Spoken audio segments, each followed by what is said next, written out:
17 minutes is the time that Deplete from Beyond has put up in this dungeon. We know that 16 is possible from teams like Wunderbar, so the question is whether Perplex is able to hit that reliably.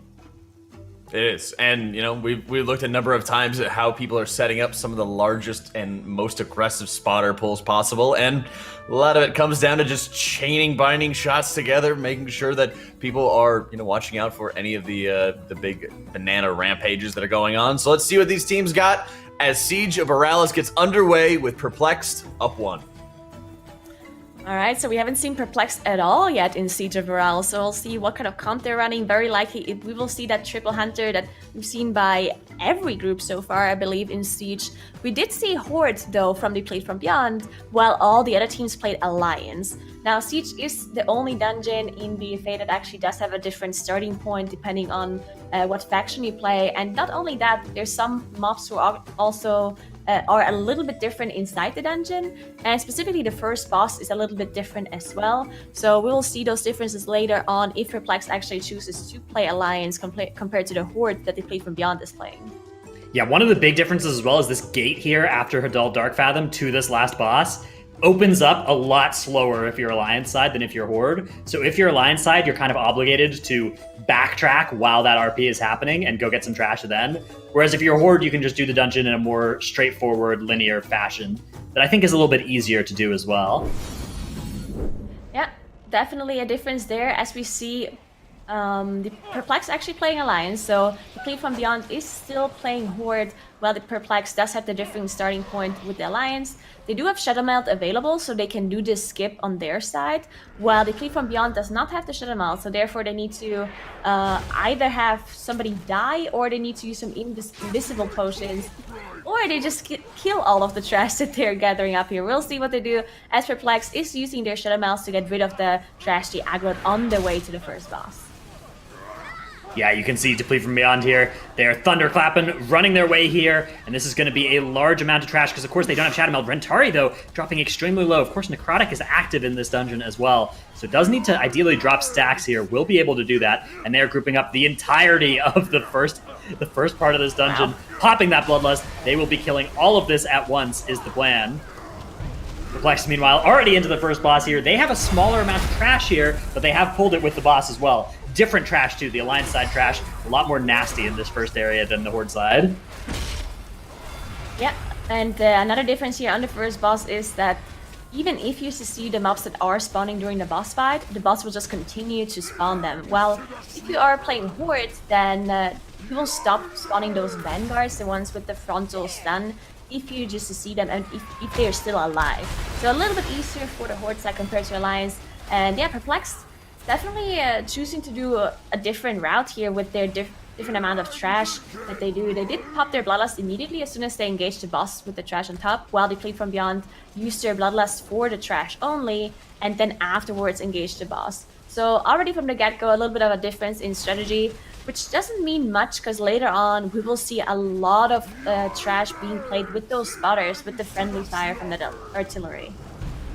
Yeah, both bosses here within 10% of each other. Perplexed, though, about 7% trash count behind where Deplete from Beyond is at this time. So this is, I think, it's really hard to judge the advantage between these two because the differences between Horde and Alliance kind of last throughout the whole dungeon, right? There's the difference later in the dungeon, too, with that gate opening. So it's really hard to actually tell who is in an advantaged position given just the information we have with count and stuff, because they're kind of playing two slightly different dungeons. Yeah, I agree. Perplex actually downing the first boss here, so they can move on already. We see the Lightfoot potion being popped by Divine Field, gathering a lot of trash around the corner here, making sure everything is gathered. Want to be careful with the trample from the commanders, and I think on these pulls, this is why Hunters are so good, not only for single target, but also for these kind of AoE pulls, just because the pull is not over until the commander dies here, and Commander has a lot more HP than the rest of the trash, and Hunters are just very good at focusing down high HP targets while cleaving the low HP targets around it. They just have very high priority target damage, and therefore those kind of AoE pulls that they're doing are just so well done by the Hunters. As you can see, the Commander just died slightly after everything else, so well done by Perplex getting that pull done. They're now also fighting Voidweaver. And that's definitely an interesting choice because we've seen a lot of the teams play Void Weaver with the last boss. Yeah, Void Weaver has a spawn position on the last boss that's fairly far over to the left, and that means that your tank will generally be the first person and the only person in range of Void Weaver for its first like 4 or 5 casts while it slowly waddles its way towards your team. And because of that, you can usually just let those casts go through on your tank and it's not a big deal. So that makes Void Weaver surprisingly easy to play with the last boss, because you really don't have to start worrying about it until after the tentacles are dead. Whereas, some of the other ones, it really depends on where the obelisks actually are in the last boss room. Some of the other ones can be much more nasty to deal with. Perplex, though, they've gotten kind of the best of both worlds here, because Divine has gone back outside of the realm and he'll be pulling the boss. The rest of the team using this as a skip to the second boss here. So there's kind of a cool combination of strategies that we've seen. Some teams use that obelisk and don't kill Malthier just to get to this boss. Other teams use the obelisk and then bring Malthier all the way to this boss, and Perplex have kind of split the difference. They're killing Malthier, but they're not spending all the time to bring him all the way over here. They're just killing Malthier, moving him a little bit, and then doing this mounting up and using Nyloth as a skip strategy. Yeah, and I mean, you can see the difference in trash here between those.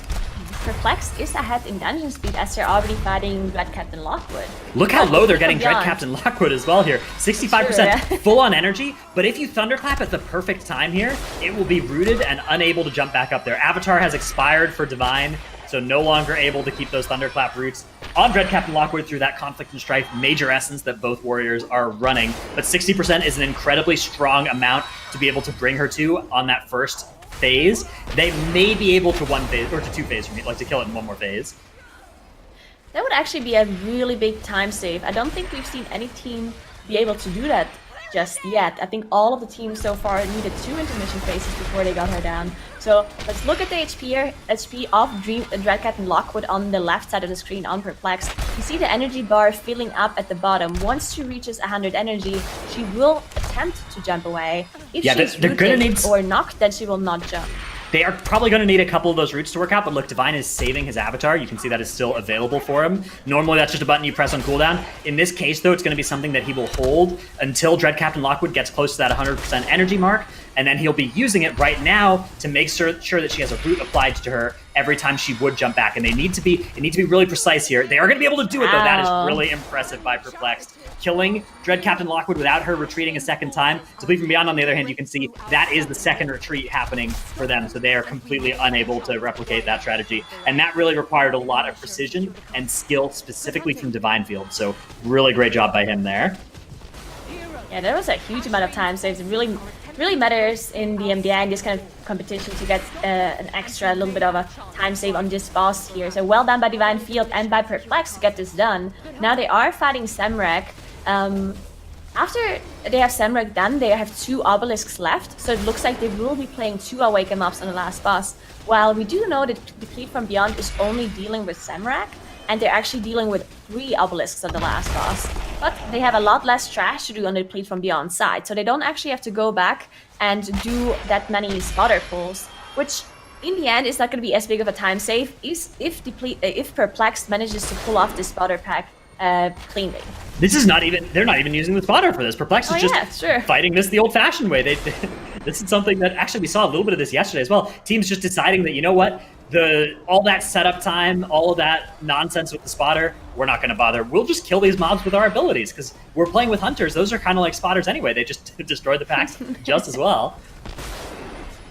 You're not wrong. We see the binding shots coming out of the hunters as well to help Divine Field kite. Not only is it raging, which of course can do a lot of damage to your tank if they all reach raging at the same time, but you also have Necrotic, which just stacks up over time. It's actually a really deadly combination, having Necrotic and raging, because they're raging at the end of the pull, and that's the point where you do have a lot of Necrotic stacks. So definitely very difficult combination of affixes here for the tanks specifically. And Divine Field is also not running that Dwarf ratio because he chose to run that Shadow Melt with the Night Elf. So he doesn't have a way of resetting the Necrotic except kiting out the debuff. Yeah, in a way, this affix combo is really, really difficult because, as you mentioned, if you're in the pack under 30% health, you have so many necrotic stacks and you're taking all this extra damage from raging. In another sense, the good news about this Affix combination is that the counterplay for both Affixes is the same, right? In order to beat Necrotic, you run away from the pack at the end of the pull. In order to beat Raging, you run away from the pack at the end of the pull. So as long as it's a pack that you can actually run away from, that is something you can do. Meanwhile, though, on the side of Deplete from Beyond, you can see they are also doing a fairly large pull here. Don't think they have a spotter involved in this either, so they're just setting up for what will be their big Song of Chi-Ji pull, right? Is that what this team does? No, that's not this team. That was Ethical that had that strategy, and Ethical not in the tournament anymore. So yeah, but we will see at least a spotter pull, I think, from Deplete from Beyond. Yeah, I think Deplete from Beyond is only doing this Hadal pull, where they basically, you see Kurisu here just camouflaging to the boss while everyone else is in the Nyalotha realm, or at least the two people who do not have camouflage are in the Nyalotha realm. There we go. Now all the trash is being pulled on top of the boss. This can be very scary because you do have those commanders who just charge around to ranged targets, and they will stand everyone in their path, which is deadly on this boss because you do have the Breaking Waters and lots of other abilities that you need to dodge. So getting stunned here is definitely not what you want to happen. As Perplexed, still dealing with trash, and you can see they're getting closer and closer to the percentage that Deplete from Beyond has. Yeah, so actually no spotters involved at all in this strategy. This is just, they're just playing this dungeon straight up. Pretty much both teams are. Okay, no, never mind. Perplex is absolutely doing a massive spotter pull here. Wow, my predictions are 0 for 10 or something in this dungeon so far today. But yeah, this is going to be a big spotter pull for Perplexed while Deplete from Beyond busy working on that boss. So Perplexed getting that binding shot. They've got all those enemies out of line of sight of the rest of the group, while Swag with that turtle is going to stand in with the sighted artillery, and look at that. That is a beautiful job of spotter execution on all these enemies. That was the entire trash from Hadal's room as well. They will now be running into Hadal with those commanders still engaged, and they'll be killing it all together. So both teams on the same boss here with the same trash. Deplete from Beyond ahead though, and Perplexed playing that Alliance side will have RP to wait for after this boss dies as well. Whereas Deplete from Beyond playing Horde will not have to deal with that. Deplete from Beyond definitely in the driver's seat here. As you mentioned, after this boss is a Shine going down as for Perplexed here, unfortunately. They do have a Battle Rest available, but it's going to take a while because they need to use the Engineering Rest. So yeah, just another time loss here for Perplexed. That is so bad. Both teams had 0 deaths. Yeah, actually impressive this late into a Siege of Boralus to have the first death occur after the 10-minute mark from either team in Siege of Boralus that has got to be a first. This is a very, very deadly dungeon. But yeah, Shine coming back up. Probably something went wrong with the Commander Trample, if I had to guess. That is usually the cause of death on this fight. when you get the autopsy reports from what has happened on Hadal Darkfathom, it's usually Trample that's there. Yeah, definitely, especially when it's in raging range, it will probably close to one-shot you as well. If it hits you, not only get the stun on you. So definitely very deadly. You see, Deplete from Beyond is still missing a little bit of percentage, but that's the obelisk that they still have left to do. Now that's the last difference between Deplete from Beyond and Perplexed. We do see the difference in 3 Awaken mobs still being active. For Deplete from Beyond, while there's only 2 for Perplexed, that means the last boss fight is actually going to take a little while longer for Deplete from Beyond because they will have to deal with that extra mob. And what we saw from them last time as they played that dungeon was that they were actually finishing their Awaken mobs in between the first and second platform before they activated the second platform. And therefore, that boss is definitely going to take them a little bit longer. But Perplexed, not only do they need to finish the boss, but they also need to wait for 1 minute before the gate opens because they're playing Alliance, and you get this extra little bit of RP that happens on that faction. Yeah, I'm not sure if it's a full minute, but it certainly feels that way when you're standing in front of the gate just waiting for it to open. And yeah, Deplete from Beyond, they are now pulling this last boss. This is a hugely difficult boss fight with all of these Awakened enemies. First order of business is going to be killing this Gripping Terror within 20 seconds of the full starting. They have 4 seconds left here. 2 seconds. Barely managing to beat that DPS check. That was very, very tight for Deplete from Beyond, but they've managed to kill the Gripping Terror before the second Demolishing Terror spawned. Now that next Demolishing Terror is down, and now they have a little bit of time where they can just kill Awakened enemies if they want to. However, Perplexed may have the opportunity to steal this map from Deplete from Beyond if Perplexed is able to, shoot the cannon more quickly and be able to just go right into pulls. Wow, Rentari getting launched into the air there by a Dispel. Does manage to intervene back down, though. And you see how difficult it is to play these Awaken mobs here. Not only is there very little space, and you have to kite the blood on top of also having the huge area of denial from the Tankmaster. And even if you do not trigger the second platform, which is what they're doing right now, they're not actually shooting the cannon, therefore you do not get the Demolishing Terror or the Gripping Terror on the second platform. But the boss still casts the ability where you can see the 2 debuffs that are being applied, the Purifying Water, which does a huge amount of damage, and Eagle cannot dispel both of them. So definitely lots of damage still going out in the group on top of having to dealing with the Awakened mobs. Yeah, it is possible to speculatively turtle right before the boss casts the ability, and then if it would have targeted you, it ends up being deflected. That may have been what caused Curry to use his turtle earlier, but most turtles still available on the side of Deplete from Beyond. Meanwhile, Perplexed is pulling this boss as well, and they have dealt with the first set of terrors also. They are now going to be killing their 2 awakened enemies. Oh no, Swag has died though for Perplexed.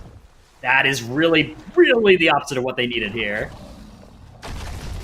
So, okay, the one thing that would put Perplexed back into the lead here, or would be able for them to catch up to Deplete from Beyond, would be to trigger the second platform before the Awakened mobs are down. But that's such an incredibly difficult thing to do. They are shooting that cannon. They are doing it, all right, there we go. So the second platform is engaged for Perplexed.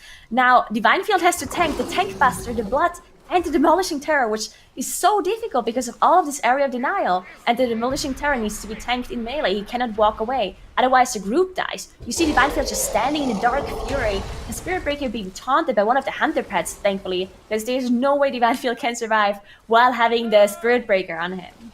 Yeah, they're going to finish off Urgroth here, and Divine leaping away, able to just barely survive, and they are in on the Gripping Terror now. They need to kill this thing as quickly as possible, but Deplete from Beyond are still ahead here in progression.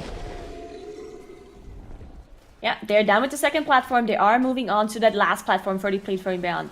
And not only are they ahead in boss speed, but they also don't have any deaths. This is a perfect run by Deplete from Beyond. Is this going to be a 16-minute run? This would be a run on par with Wunderbar's time, if they can do that. This is this is wild, yeah. You see Rentari shooting that cannon there instead of anybody else. He will then have a little bit of time to get back to the platform and engage the Demolishing Terror. You actually have some time before the Demolishing Terror does the AoE. It's after it does its first slam is when it will then be eligible to start AoEing if nobody's in melee range. So you have a little bit of time where it can just have nobody next to it. That Gripping Terror, though, is falling rapidly for Deplete from Beyond. 24% left. Once they kill that, oh, great spawn on the second Demolishing Terror. Both are tankable in the same spot by Rentari. So they're not going to have to do anything fancy in order to survive those 2 Demolishing Terrors. As long as Rentari just stays in melee range of both of them, that cannon will be getting repaired here. And the time is going to be impressive here from Deplete from Beyond as they surge back into this series 1-1. Whoa! You love to see those big comebacks. Deplete from Beyond taking the victory just over 16 minutes, if I saw it correctly there. 16:02 big win. Is an exact Same tie time with as Wunderbar's Wunderbar. time. Yeah, that is my goodness. the best pace we have seen for this. Tied with Wunderbar. Very, very impressive.